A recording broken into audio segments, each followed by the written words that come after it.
ممتازه من صبحي عند الكليب الوان تو صبحي ماشي الكل صبحي جول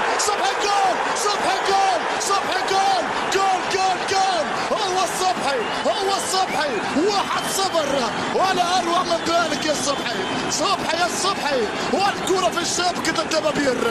اسبقيه ليبيه، عمل رائع، عمل كبير من صبحي يعلن عن تقدم الفرسان 1-0 تقدم لصالح منتخبنا. هذا هو صبحي للكلاب، صبحي يخترق، صبحي يسبب، صبحي يسجل، وصبحي هو الظهير الطاير. بكرهم بايام علي البشاري، بكرهم بايام الظهير اللي سبق زمانه. 1-0 اسبقيه ليبيه، رائع جدا صبحي، برافو صبحي.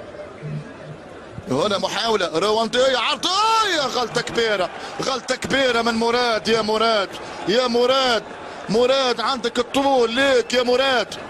يعدل الفريق الرواندي 19 انشوتي هو منتخب رواندا يلسعنا بكرة، يعدل 1-1.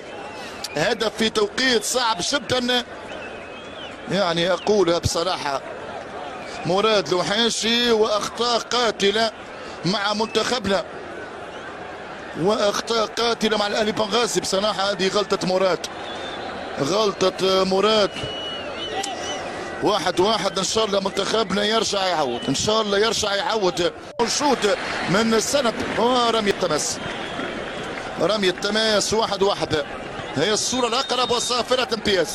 تعلن انتهاء مباراه ليبيا رواندا في اطار تصفيات كاس افريقيا المغرب 2025 لحساب المجموعه الرابعه.